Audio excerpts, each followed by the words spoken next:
tous, ici Stéphane Bonneau et bienvenue sur Goodberry.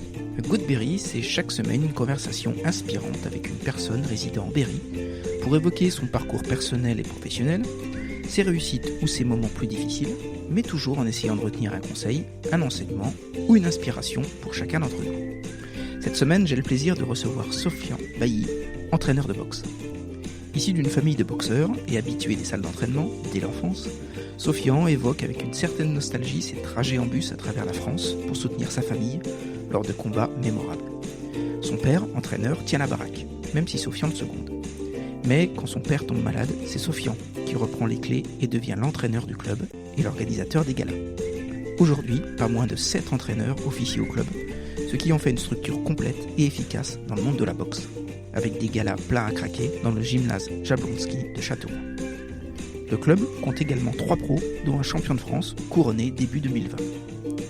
Sofian nous parle des entraînements, de la mission éducative de la boxe, du parallèle avec la gestion d'une équipe commerciale dont il a la charge aujourd'hui dans le milieu professionnel.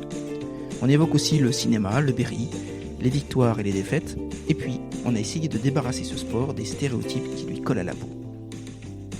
Allez, parce qu'on a tous des combats à mener, que ce soit sur un ring ou en dehors, je vous embarque à la rencontre de Sofian Bailly, entraîneur de ce sport surnommé le noble art.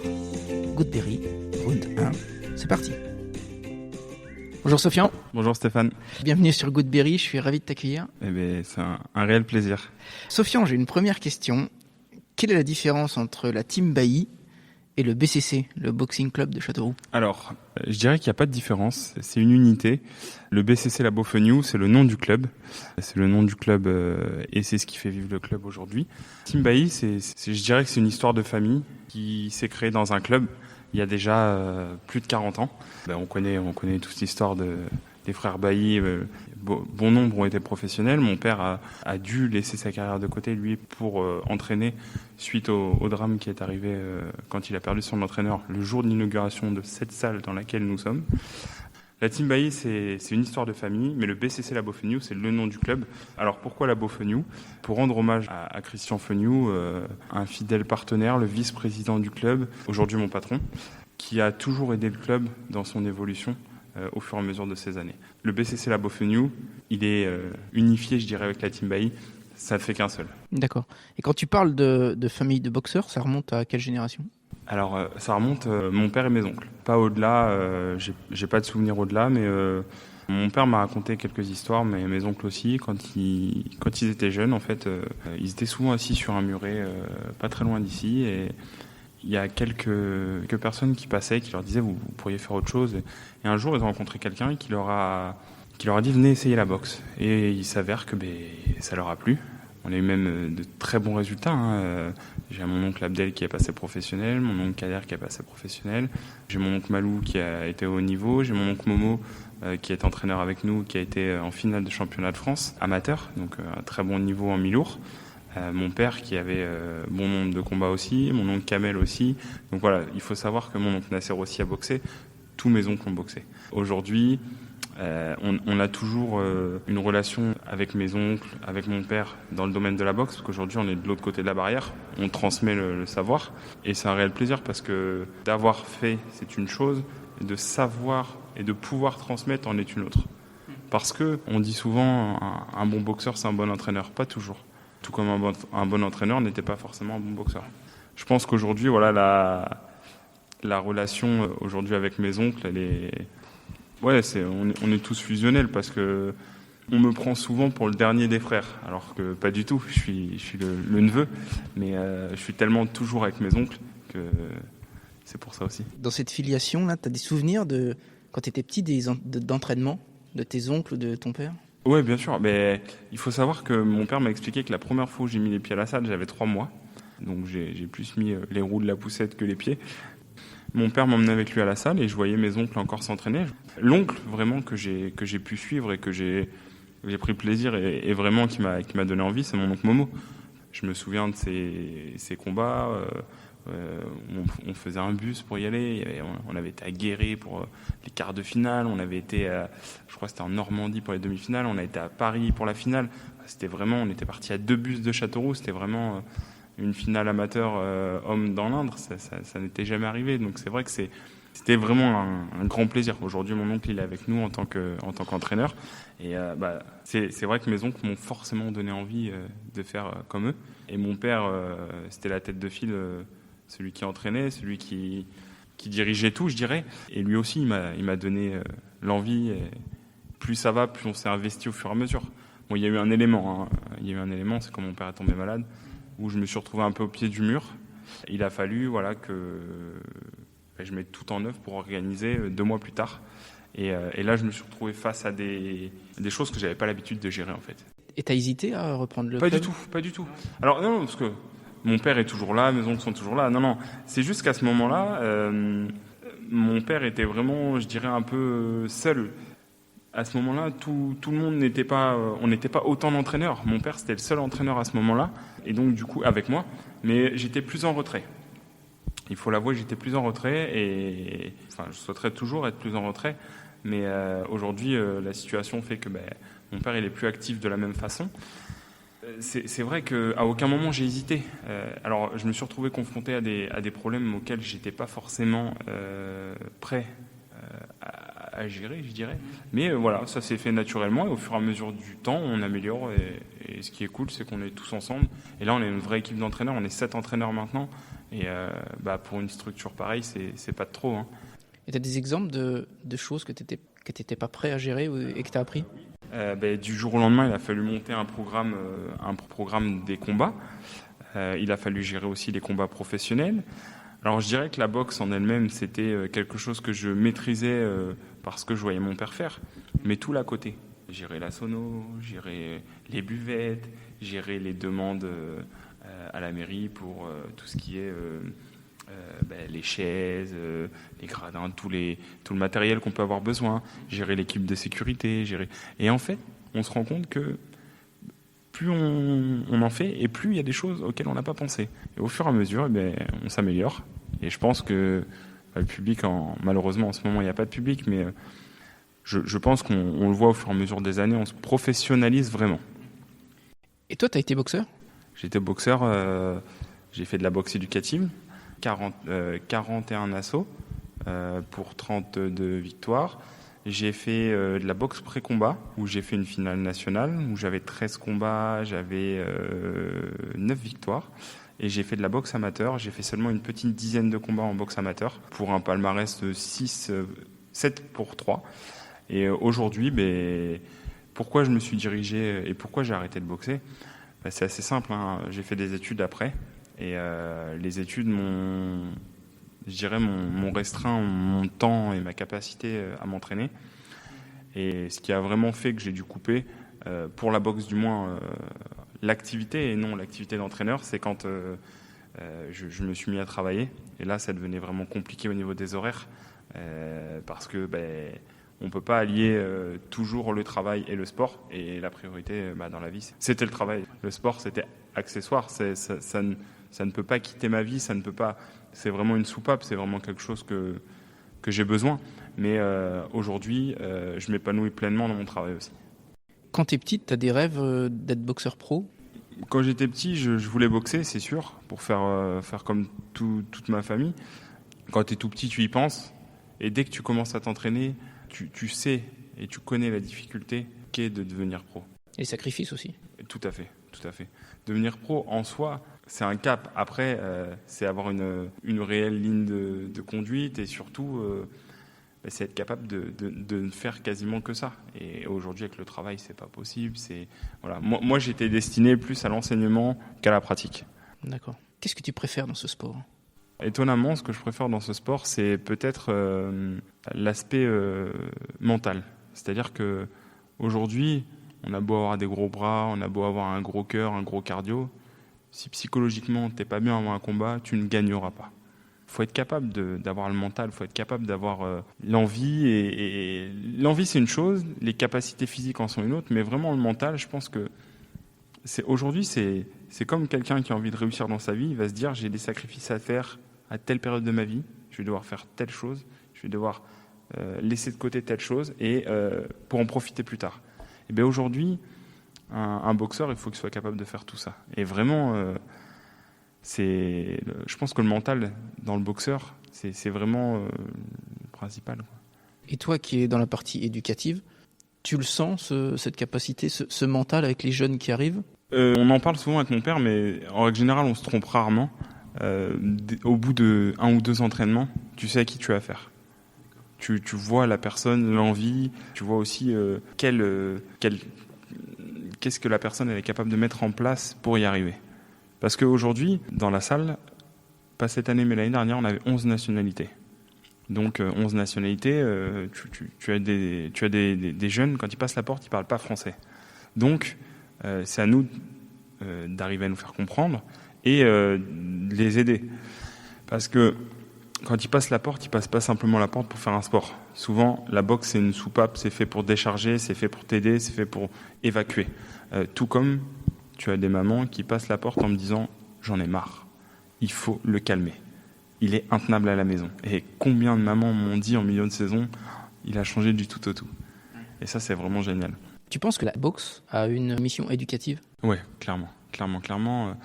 Il y a plein de jeunes qui pourraient mal tourner et qui ici, ou qui sont un peu durs dehors, et qui ici ne bronchent pas.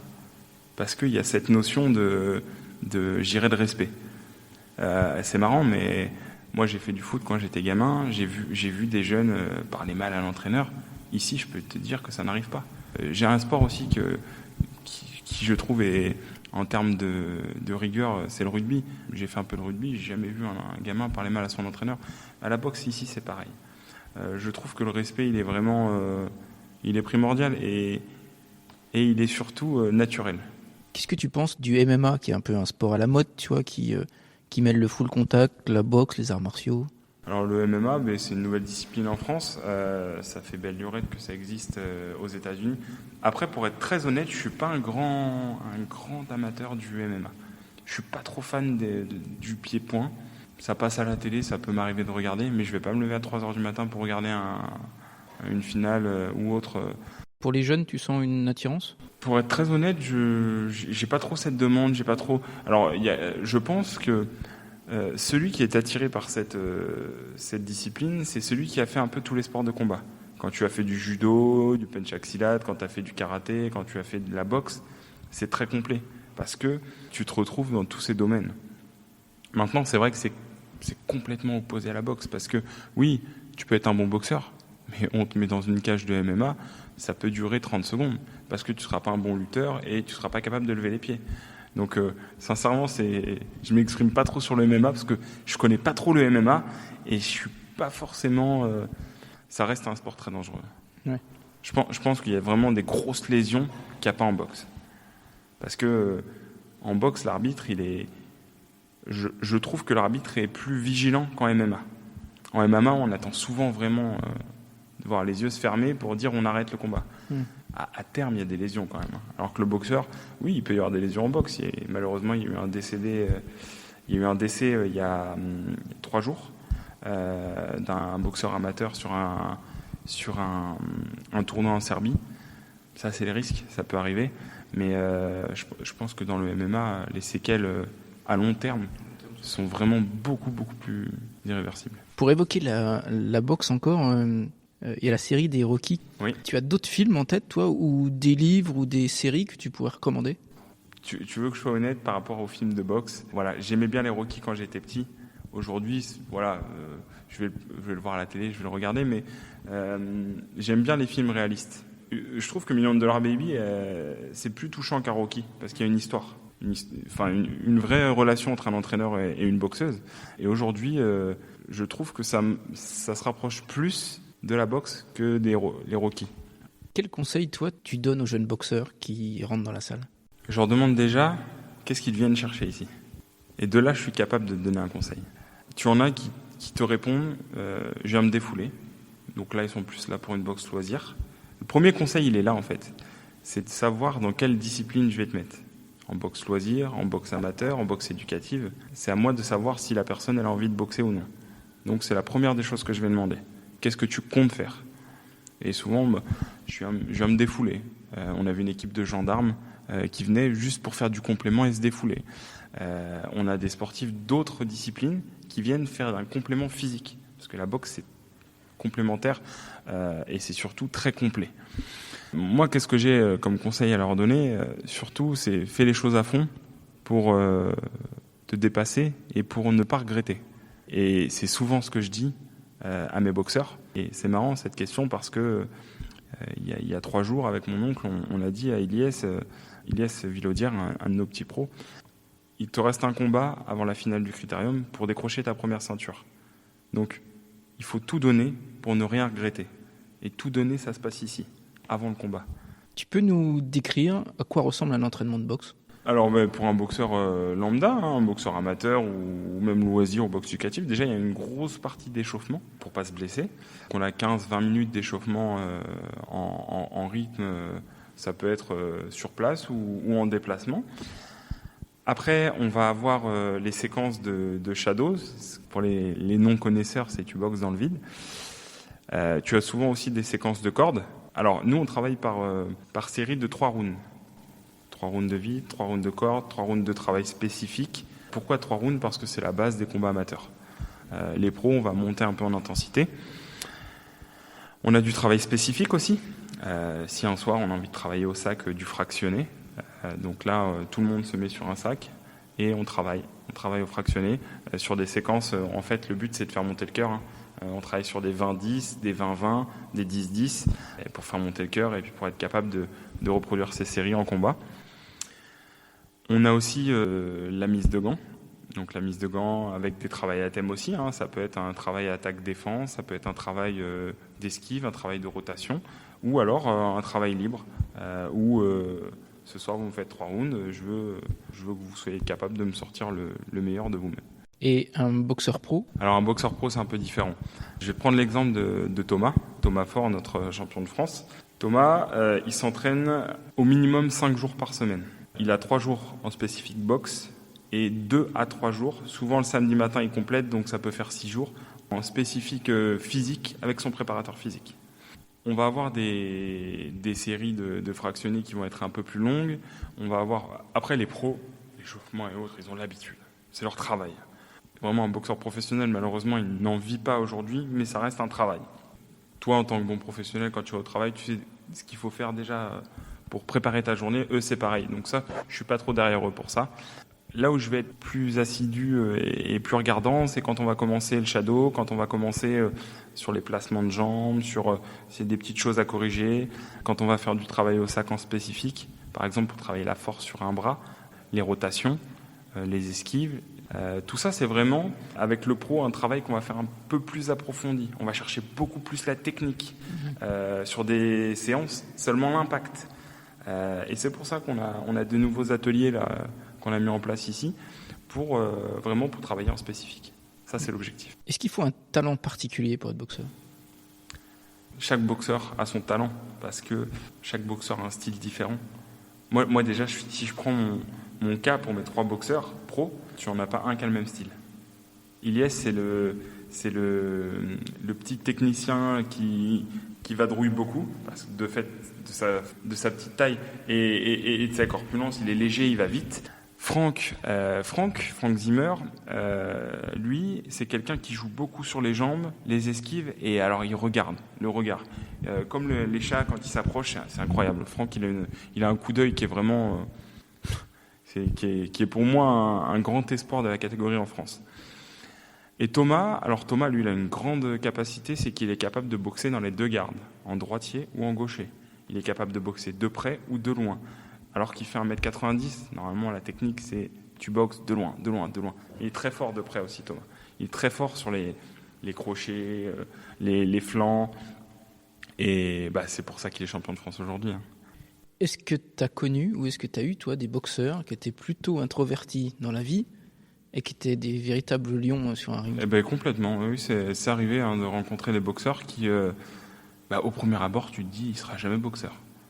On ne fera jamais rien avec lui. Et au fur et à mesure des entraînements, incroyable, tu es surpris.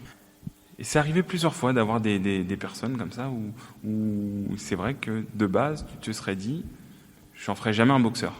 Et pourtant, ça a été le cas. Tu entraînes aussi des boxeuses ? Oui, tout à fait. Alors cette année, année particulière, mais l'année dernière, on avait une équipe de 16 filles. On a tout type de boxeurs et de boxeuses, et c'est génial parce que c'est un groupe de filles qui emmène vraiment une dynamique. Il y a beaucoup d'internes, et au début j'en avais 2, et après j'en ai eu 5, 6, 7, 8. Elles se motivent à chaque fois. Et non, mais c'est marrant parce qu'elles sont souvent plus demandeuses que certains garçons, dans l'aspect technique, dans les nouveautés, voilà. Donc j'ai 2 de mes petites cousines aussi qui se sont mis récemment, Kéra et Delia, la fille de Momo. D'accord. Quand tu prépares un combat avec un de Oui. tes boxeurs, j'imagine qu'il y a une préparation spécifique Ouais. par rapport à l'adversaire. Complètement. Combien de semaines de prépa spécifiques ou de jours? Alors, sur un boxeur amateur, je te dirais qu'on fait une préparation de toutes les semaines. Parce qu'en amateur, on sait que souvent, tu peux être appelé 2 jours avant pour boxer le week-end. Et donc, il faut être prêt tout le temps. C'est ce que je dis à mes boxeurs. Le plus grand des ennemis en boxe, c'est le poids. C'est le poids. Donc, si ton boxeur, il n'est pas prêt tout le temps, tu vas déjà avoir un premier ennemi, c'est de devoir faire le régime. Tu arrives au combat, tu es vidé. Donc, les amateurs, on se prépare tout le temps. Les pros, c'est complètement différent. Je te donne un exemple concret. Le 29 mai à Rumilly, à côté de Grenoble, nous faisons la finale une 3e défense de ceinture pour Thomas. 2e, excuse-moi, ce sera 3e ceinture, donc 2e défense de ceinture pour Thomas, et la demi-finale de Coupe de France pour Franck. Donc là, par exemple, on se prépare sur 8 semaines. Alors, les gars étaient déjà dans le move, si je peux dire, depuis le dernier gala. On avait pris 15 jours de repos, mais toujours à la salle, 2 à 3 fois par semaine. Et par contre, quand on prépare des échéances, qu'on a signé les contrats, on sait qu'on a 8 semaines où là, par contre, ils ont des programmes physiques, techniques, alimentaires, et il y a des règles. Je veux pas de sortie, de ci, de ça. En ce moment, c'est pas compliqué, il n'y a pas de boîte. Bon, après, j'ai pas forcément des gars qui sont des grands fêtards, mais il y a des règles. Il y a des règles d'hygiène de vie qui sont obligatoires. D'accord. Et les entraînements sont spécifiques par rapport à l'adversaire? Complètement. Ouais. J'étudie beaucoup les vidéos. Même si c'est pas des Français, j'arrive à trouver des vidéos souvent. Donc j'étudie les vidéos. Ça, c'est vrai que les gars ne se soucient pas du tout de l'adversaire. J'aurais toujours appris, vous avez un combat, si je vous le propose, c'est que je sais que vous êtes capable de gagner. Si c'est trop dur, on le fera dans quelques mois. On va continuer l'entraînement. Mais si je vous le propose, il faut me faire confiance. Et aujourd'hui, c'est comme ça qu'on fonctionne. Donc c'est moi qui me charge d'analyser les combats. Voilà, là par exemple c'est un gaucher, je sais qu'il va falloir qu'on travaille différemment, c'est un droitier, on va travailler de cette façon, c'est quelqu'un qui avance beaucoup, donc on va tourner de façon à avoir la meilleure technique au bon moment. Et tu parlais de l'alimentation, tes boxeurs pros, ils gèrent eux-mêmes ou ils ont des diététiciens? Ils ont souvent un préparateur physique qui gère au niveau des masses musculaires, les protéines et autres.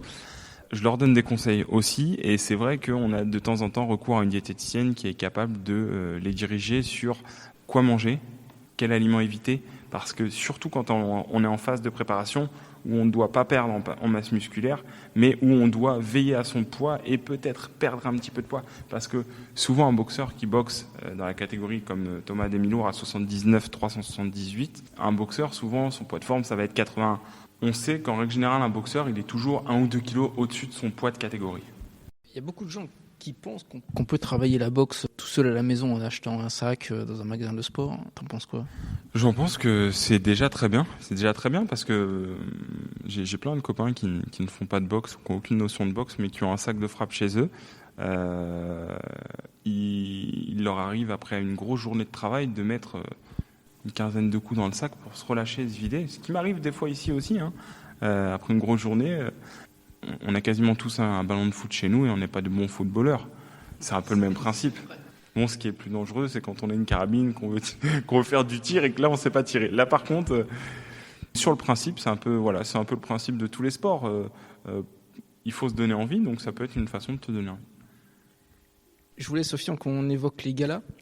Comment s'organise un gala? Qui choisit les adversaires de tes boxeurs? Alors, un gala, en termes déjà de temps de préparation, si le gala est au mois de février, je suis déjà dessus depuis le mois d'octobre. Il faut le savoir. Ça, c'est la première des choses, c'est de faire les réservations de salles avec la mairie, c'est de gérer les partenaires, parce que sans partenaires, sans mairie, il n'y a pas d'organisation. Donc ça, c'est la première des choses en amont. Après, concernant les adversaires, il y a 2 choses. Si on est, que ce soit amateur ou professionnel, sur des phases de championnat, ce sont des enchères pour les boxeurs professionnels notamment. Là, pour Franck, par exemple, on rencontre en demi-finale Sofiane Kati, ça s'est fait sous système d'enchères.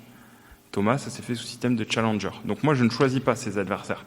Quand on est engagé, je dirais, en coupe, en championnat ou en critérium, les adversaires sont désignés en fonction du niveau du tour et autres. Donc là, non, je choisis pas dans ces cas-là. Après, si on a un combat sans enjeu, comme ça a été le cas pour Ilyes et pour Franck au dernier gala, et je contacte les entraîneurs de la région, par exemple, s'ils ont un adversaire disponible. Après, je vais chercher un peu plus loin et je m'arrange pour avoir un combat équilibré que je vais aller chercher en France, idéalement, pour mettre au point un beau plateau. D'accord, ok. Tu peux nous parler du moment un peu spécial qu'est la pesée? Oui, c'est le début du combat parce que déjà, il y a les premiers regards. Pour un boxeur qui a du mal à faire le poids, c'est la première victoire. Après, non, je pense que c'est déjà une mise en jambe du combat. Parce que tu as des échanges de regards, tu as des expressions. Alors moi, j'ai jamais connu de pesée où est-ce que, comme en Amérique, on voit où ça dégénère. J'ai jamais connu ça. J'ai toujours connu des pesées standards.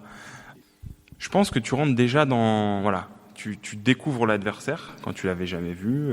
Après, on peut boxer des gens qu'on a déjà vu boxer ailleurs, mais quand tu boxes quelqu'un que tu n'as jamais connu, tu découvres ton adversaire, tu essaies de l'intimider du regard. Voilà, c'est une entame du combat la veille. Il y a une journée type du boxeur quand il y a un gala le soir? Moi, je te dirais oui, et en fait, c'est pas forcément vrai parce que on assume tous la pression et l'attente d'une façon différente. Moi, je sais qu'à l'époque, j'avais besoin de me reposer, rester dans mon coin. Il y a des boxeurs qui ont besoin d'être dans le vestiaire. Tu as des boxeurs qui vont se reposer toute la journée, ou tu en as, qui vont être avec nous toute la journée ici au vestiaire, au gymnase, le temps qu'on prépare. Et tu en as qui arrivent 3-4 heures avant, qui se mettent au vestiaire et qui s'isolent. Ils écoutent la musique. Et même pendant le gala, ceux qui boxent dernier, mon père donnait souvent une consigne, vous restez au vestiaire et... On en a beaucoup qui aiment bien être avec les autres. Et j'en ai un ou deux qui, eux, ne sortent pas de leur bulle, ils restent dans le vestiaire. Souvent, le combat star, lors des galas, il est à la fin. Donc souvent vers 23h, ou c'est assez tard. Comment un boxeur, il gère cette attente? Il prend son mal en patience. Il sait qu'il a un gros combat. Donc, c'est vrai que c'est un peu plus compliqué parce que souvent, tu dois manger tôt pour digérer. 23h, tu peux avoir un petit pic. Après, il y a l'adrénaline qui fait que... Tu te sens bien, hein, tu as envie d'y aller. Tu as des boxeurs, pour te dire une petite anecdote, qui vont aller faire pipi 15-16 fois avant le combat dans le vestiaire à 1h du gala. C'est véridique. Alors, le plus ou moins marrant, c'est quand c'est un boxeur pro qui a sa coquille, ses bandages durs et ses gants qui sont mis, faut l'aider à aller aux toilettes. Donc ça tu l'aides avec sa coquille, puis après il se débrouille. Mais non, ça c'est des petites anecdotes qu'on a rencontrées où quand 3 minutes avant le combat, tu as envie d'aller aux toilettes, enfin... Ça, mais c'est vrai que c'est pas toujours facile pour ce boxeur qui attend jusqu'à la fin. Et tes boxeurs, ils ont des rituels de concentration avant de monter sur le ring? Ouais. Moi, je sais que Ilyes ou Thomas, ils ont leur casque, ils écoutent la musique et on les entend pas pendant quasiment 2 heures avant le combat. Ils sont vraiment dans leur bulle, concentrés. Franck, lui, il est décontracté au possible. Il va pas te faire voir ses émotions. Tu lui demandes ça va, il va toujours, ça va. Et c'est vrai que des fois on se dit, on stresse plus que nos boxeurs. C'est vrai, hein. Le coach, pendant une soirée de gala, quand on a 7-8 qui boxent, c'est intense, hein. Et tu leur parles de quoi avant qu'ils montent sur le ring? Moi, pour être très honnête avec toi, Stéphane, je pense qu'au moment où on est dans le vestiaire avant le combat, le travail il est déjà fait. On est purement sur l'aspect mental. Ouais. Plutôt que l'aspect technique, physique. Quand ton boxeur il est à 30 minutes du combat ou à 1 heure du combat, c'est qu'il était au poids, c'est qu'il était prêt et c'est qu'il avait fait sa préparation. Donc là, je pense qu'on est vraiment dans des mots, dans des petites phrases, dans une complicité. Moi, je me souviens, avant le premier championnat de France de Thomas, à Châteauroux, pas le premier face à la Crosse, le premier à Châteauroux, je lui ai dit, ici, t'es chez toi, tu n'as jamais perdu chez toi, et cette première ceinture, elle va rester là. Et je dis, je compte sur toi. Et il m'a dit, elle va rester là. Et ça, je sais que quand mes boxeurs, ils sont déterminés, ils vont aller au bout, jusqu'au bout. Et j'ai la chance d'avoir des athlètes qui ne doutent pas. Ou alors ils me le font pas voir. Oui, je pense que si tu doutes en montant sur le ring, c'est compliqué. C'est ça. Moi, je vais te raconter une anecdote. C'est mon père qui me l'a raconté, cette anecdote. Ça date d'il y a au moins 25 ans, même plus. Il était dans un gala à Orléans ou à Bourges, je ne saurais plus dire exactement. Au moment d'arriver sur le ring, l'adversaire du gars de mon père, il arrive au pied du ring et il est parti. Il n'a pas voulu boxer. Il a eu la pétoche. Alors ça, c'est vraiment... c'est des situations que tu vois très rarement. Mais comme quoi ça arrive. On en a toujours qui doutent. Ça arrive dans les premiers combats. Dans les premiers combats, on a certains boxeurs qui ne perdent pas à cause de leur capacité, mais à cause du mental. C'est pour ça que je t'ai dit, c'est la première des choses à avoir. Et de quoi tu leur parles entre les rounds ? Alors, j'essaye d'être très court, ne pas donner 50 consignes et les rassurer. C'est-à-dire que j'analyse tout le round, la stratégie à mettre en place ou le défaut à corriger. Il peut se passer aussi une chose, c'est que mon boxeur, il est largement devant, ça se passe très bien. Et alors là, je viens dans le coin, je lui dis, écoute, tu as très bien géré, tu gères de la même façon, tu t'exposes pas trop. Quand je vois que c'est compliqué, et que par exemple, il y a 4 rounds, il y a 6 rounds, je lui dis, écoute, le premier, il n'est pas pour nous. Maintenant, la faille, elle était sur ton déplacement, où tu n'es pas assez offensif, où tu le laisses trop imposer sa boxe. Mais je m'arrange pour donner des consignes claires, simples, et pas 50. C'est vraiment c'est un grand entraîneur du sud de la France qui m'avait expliqué ça à l'époque. Il m'avait dit, qui a réussi, il a eu 2 champions du monde. Il m'avait dit, je m'arrange toujours pour en dire peu, pour me faire comprendre. Parce qu'il faut savoir que le boxeur, quand il revient dans le coin, il vient de prendre des coups pendant 3 minutes. Donc il a peut-être mal quelque part, il est peut-être un peu sonné. Il faut qu'il soit lucide pour entendre ce qu'on lui dit. Et c'est pour ça qu'il faut en dire très peu. D'accord. Et quel est ton discours, toi, quand tu as un boxeur qui perd un combat ? À la fin, le discours, il peut être différent. Un boxeur qui a fait son combat, qui n'a rien à regretter parce qu'il a tout donné, et puis je vais lui dire, j'ai rien à te dire de négatif parce que tu as tout donné. On va corriger à l'entraînement lundi les points sur lesquels il faut revenir, mais dès l'instant où tu as donné le meilleur de toi, moi ça me va. Par contre, quand un boxeur il perd un combat et qu'il avait la capacité de gagner 4 fois ce combat, je suis déçu et je lui dis, tu as travaillé pourquoi à l'entraînement ?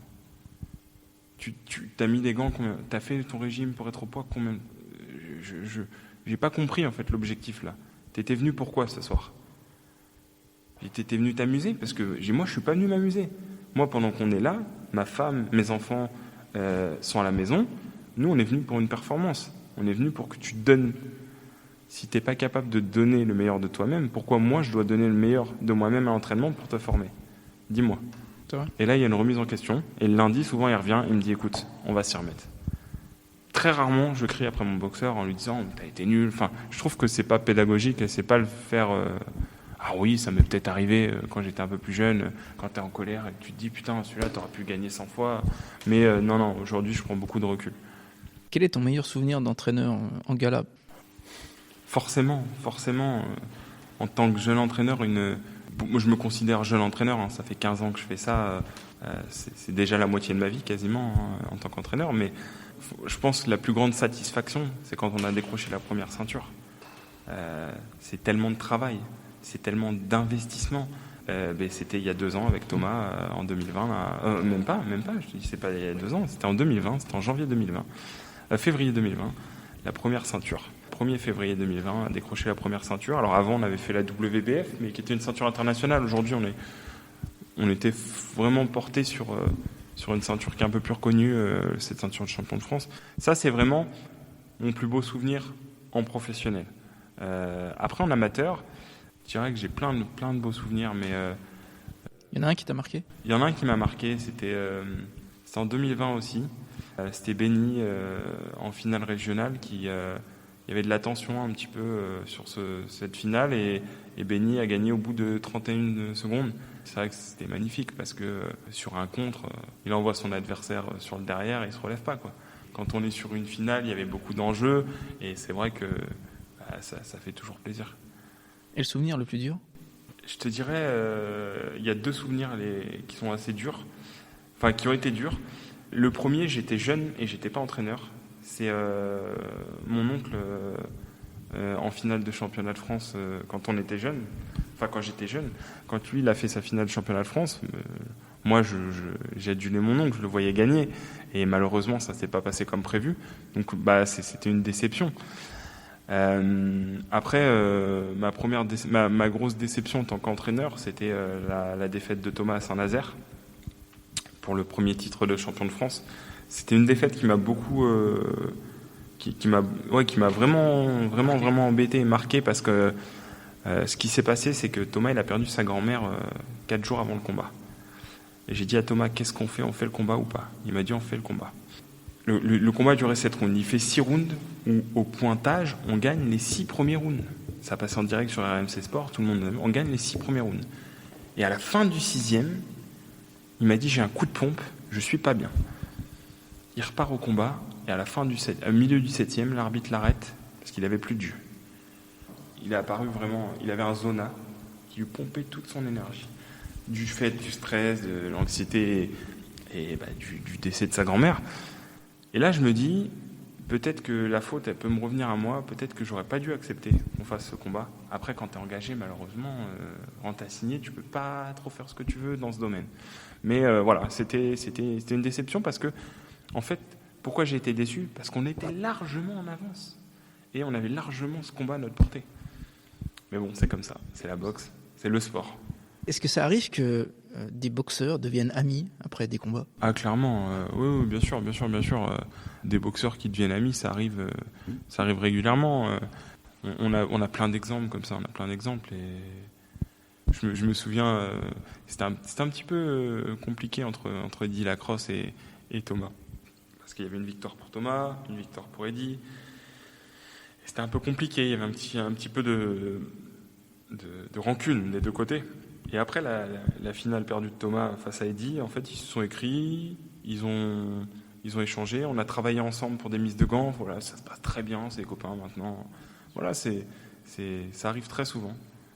On va passer à la partie professionnelle pour toi, de ton métier. Qu'est-ce que la boxe t'apporte dans ton job ?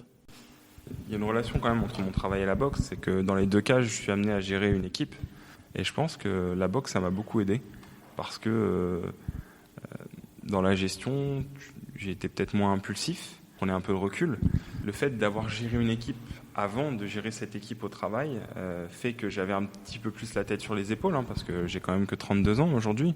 Et c'est souvent un poste qu'on a avec un peu plus de maturité. Et je pense vraiment que ça m'a amené beaucoup de savoir, autant au niveau de la manière de réagir avec chacun, mais autant le fait d'avoir cette soupape le soir. Parce que d'un côté, ça me sert, et de l'autre côté, ça me sert aussi à décompresser. Donc, l'un et l'autre sont géniaux, parce que j'ai trouvé vraiment un métier qui est en accord avec ce que je fais à côté. Oui, et puis avec une équipe commerciale, tu pars au combat aussi. Ah, complètement. Ce que je dis souvent à mes commerciaux, tout comme à mes boxeurs, c'est qu'il n'y a que dans le dictionnaire que réussir arrive avant travail.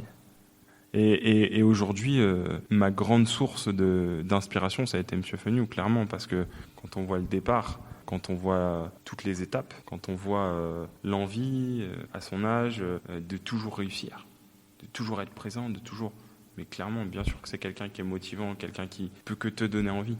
Moi, il m'a tendu la main et il sait que je serai toujours là. Et en parlant de personnes inspirantes, Quels sont, toi, les grands boxeurs que tu admires ? Moi, j'admirais beaucoup Mohamed Ali par ses convictions extra-professionnelles et de par son envie. Il y a un boxeur qui, en ce moment, m'étonne beaucoup, c'est Tyson Fury. Tyson Fury, il faut savoir que c'est un boxeur issu de la communauté gitane, très déterminé. Il a un peu défié tous les codes. Il est monté à 180 kilos en dépression, prenant de la cocaïne. Il a refait un régime. Il s'est remis au vert. Il est fort en gueule. Ça, c'est quelqu'un qui impose. Et le mec, il est champion du monde. Il a battu Wilder 2 fois. Alors que c'était le mec imbattable. Et ben ce mec-là, il m'inspire parce qu'il a une force. Il a écrit d'ailleurs dans un documentaire qu'il était au bord du suicide. Et aujourd'hui, il est champion du monde. C'est quand même une drôle d'histoire. Quel stéréotype, toi, tu voudrais gommer quand les gens parlent de la boxe ? Moi, le stéréotype qu'on entend le plus, tous les entraîneurs entendent, c'est violent, c'est dangereux. Il y a beaucoup de racailles. Mais faut arrêter ces stéréotypes. Moi, dans la salle, j'ai un médecin qui pratique. Hein. J'ai un médecin, j'ai un kiné, j'ai un ostéo. Moi, je suis là en tant qu'entraîneur, je suis directeur commercial. Je vois pas. Il y a de très beaux exemples. Oui, il n'y a pas que des très beaux exemples. Il y a des personnes qui ont eu un casier judiciaire, mais on a le droit à une seconde chance. J'ai une assistante sociale aussi qui s'entraîne ici. Donc, l'aspect mauvaise fréquentation, ça, je veux qu'on le balaye tout de suite. Et l'aspect aussi, c'est trop dangereux. Aujourd'hui, un gamin qui fait du cross en moto, fils d'un ami, s'est cassé les 2 bras il y a 15 jours. Un gamin qui fait du rugby, il a plus de pètes qu'à la boxe. Proportionnellement. Quand on va faire un ratio entre une saison de boxeur et une saison de rugbyman, au même nombre de personnes, il y aura plus de blessés au rugby qu'à la boxe. Hein. Sofian, j'aime bien finir le podcast avec toujours la même question, liée au territoire et à notre beau territoire. Quel est d'après toi le lieu où tu te sens le mieux, toi, dans le Berry ? Alors, le lieu, il y a 2 lieux où je suis très, très bien dans le Berry. Le premier, incontestablement, c'est ma salle de boxe. Là, j'y suis et voilà, tu vois, on est là, on passe un bon moment. Et c'est vrai que là, c'est vraiment le lieu dans lequel j'ai grandi. Cette salle, elle n'a pas toujours été comme elle est aujourd'hui et je l'ai vue au fur et à mesure de ces années changer, évoluer. Et oui, j'en suis témoin. Voilà, t'en es témoin, effectivement. Et l'évolution n'est pas finie. Après, il y a un endroit que j'aime beaucoup, où j'ai passé toute ma jeunesse dans la maison de campagne de mes grands-parents au bord du lac d'Aiguzon. J'ai eu la chance de passer mes étés complets à Aiguzon, faire du bateau avec mon grand-père, pêcher avec mon grand-père, mes cousins, c'était vraiment génial. Ça, c'était un souvenir de gosse qu'on continue d'ailleurs à aller régulièrement avec mes cousins à la maison de campagne de mes grands-parents. Ok, super. Voilà. Bon. Merci en tout cas, Sofian. C'était extrêmement intéressant. Super, merci à toi de mettre en avant les personnes du Berry comme ça. C'est vrai que on a peut-être tous quelque chose à apporter, à donner, et ça fait très plaisir d'avoir des personnes comme toi qui nous écoutent et qui nous donnent la parole. Et puis moi, je te remercie parce que tu m'avais gentiment invité à des galas. J'avais été vraiment bluffé, moi, par l'organisation. J'avais trouvé ça très pro. Et ça, c'était avant. Je te promets que le prochain sera spectaculaire. Je viendrai, c'est promis. Avec plaisir. Salut, Sofian. Merci. Ciao. Salut, Stéphane. Hello, j'espère que ça vous a plu. Moi, j'ai adoré réaliser l'interview en compagnie de Sofian. J'ai mis les liens évoqués lors de la discussion sur la page Facebook Goodberry Podcast. Merci pour ceux qui ont partagé les épisodes, ça fait connaître les invités et le Berry. Allez, je vous donne rendez-vous au prochain épisode avec un nouvel invité. D'ici là, portez-vous bien.